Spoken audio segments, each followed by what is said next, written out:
Ոչ մի բան չի մնացել, ամբողջը կույկի հետ, 2 տոմի գումե կույկ է եղել, վարվել, իջել է, նույնիսկ իրենք մի քանի կապեկ գումար են ունեցել հավաքած, այդ էլ ամբողջությամբ ոչ մի բան չի մնացել, այսպես հավասարվել է հողերին։ Ապրիլի 13-ին բռնկված հրդեհը իրար կպած 2 տնակներին այս օրին է հասցրել։ 235 տարածքի 051 հասցեում թոշակառու ամուսիններ են ապրել՝ Մարիետան եւ Վարդանը։ Հրդեհի ժամանակ տանը չեն եղել։ Ամուսինն աշխատանքի էր։ Տիկին Մարիետան հիվանդանոցում վիրահատությունից հետո հերթական ստուգումն անցնելու։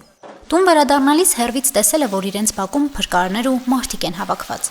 Իսկ տունը մոխրի կույտի վերածված է գտել։ Մոտ 80 քառակուսի մակերեսով տնակը, որը երկրաշարժից հետո իրենց միակ բնակ տարածքն է եղել, ամբողջությամբ այրվել է։ Ժամը 9:30 պեշկը մարեցի, 10:30 դուսեմեգե պակետնիկը մարել եմ, դուսեմեգե դռները փագե 4 կողմն է նայել եմ, ոչ մի բան չկա, ոչ ոդ է մարել, ոչ ծխիոտ, ոչ մի բան, գնացի հիվանդանոց։ Մեր ժամվա ընթացքում 10:30 գնացել եմ, 12-ին 15 պագաս, եկա այդ կռուգը տարա, տեսնեմ որ տոմիկները չկա։ Կրակը ոչնչացրել է ամբողջ գույքը, անձնական փաստաթղթերը, ամուսինների տարիների ընթացքում կուտակած խնայողությունները, ամուսինների թոշակի գումարներն էին եւ Վարդանի քաղաքապետարանի կոմունալ բաժնի սանմաքրման աշխատանքով հավաքածը։ Մեզ համար յոլակ էր, տային կաշխադեր, թոշակեր, հեչ մեկից է կախում չունեինք, բայց մի այսօր որը մնացինք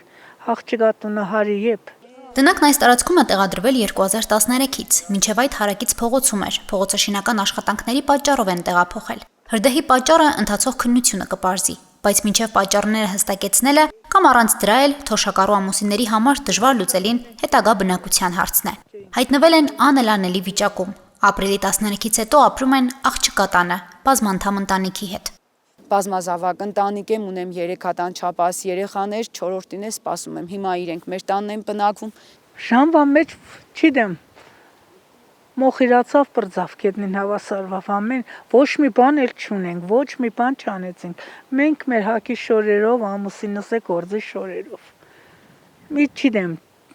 մենակ մեծ տունը կուզենք, մե անգյունը։ Դեպքից մեկ օր անց արդեն տուժած ամուսինները բնակության տարածք ապահովելու խնդրով դիմել են պատասխանատու կառույցներին։ Այրված տնակի վերաբերյալ հրշեջ փրկարարների կազմած արձանագրությունով գնացել են մարզպետարան, որտեղից էլ ուղղորդել են քաղաքապետարան։ Մարզպետարան ենք դիմել, դիմում ենք գրել, այնտեղ ասեցին, որ դիմեք գրեք, որ մեզ գումարով օգնեք, բայց մինչև ընտրություններից հետո նոր կարող ենք օգնել, հիմա ընտրությունները այդ կհամարվի ընտրակաշառք։ Դիմել ենք համայնքապետարան։ Քաղաքապետարանից ընտանիքը խնդրել է դրամական աջակցություն, որ գոնե կարողանան հրդեհված տնակի տեղում նորը կառուցել կամ բնակության այլ տեղ առաջարկել։ Սակայն սոցիալական աջակցության տրամադրման փոփոխված կարգով համայնքապետարանն իրավունք ունի ոչ թե գումարի, այլ բնայրային աջակցություն տրամադրել։ Քաղաքացիները այո դիմել են մեզի, մենք պատրաստական ենք իրենց օգնելու, նույնիսկ հրավիրել ենք, փորձել ենք հստակեցնել, թե բացատրել ենք նույն օրենքի դրույթները, ասել ենք, որ դուք կոնկրետ այս պարագայում եթե մենք ձեզ կատարանով չենք կարող ապահովել, ինչի կարիք ունեք, որովհետև մենք ձեզ կարող ենք բնայրային տեսքով որոշակի օգնություն տրամադրել, իրենք լսեցին, ուղղակի ժամանակ խնդրեցին, որպեսզի հասկանան, թե այս պարագայում իրեն որն է ավելի առաջնահերթ իրենց համար կարողանան ներկայացնել, որպեսզի մենք էլ ավականու քննարկմանը ներկայացնենք։ Քաղաքապետարանի առաջարկը միայն բնայրային տարբերակով նշանակում է շինանյութով, տեխնիկայով, գույքով օգնությունը, բայց դա էլ այս պահին հրատապ կատարել չեն կարող, քանի դեռ ընտրական շրջան է։ Իսկ յուրաքանչյուր աջակցություն դիտարկվում է որպես ընտրակաշառք։ Խնդրի քննարկմանը ավականու նիստով կանդրադառնան հունիսին, ընտրություններից հետո։ Բադոյանները երկրաշարժի հետևանքով տուն են կորցրել, բայց այժմ անօթևանների հերթացուցակում չեն, այն պատճառով, որ 2008 թվականին անհրաժեշտ փաստաթղթերը ժամանակին չեն ներկայացրել, ինչի հետևանքով դուրս են մնացել հաշվառումից։ Հասմիկ Թումասյան, Արարատ Ծատուրյան, Հորիզոն։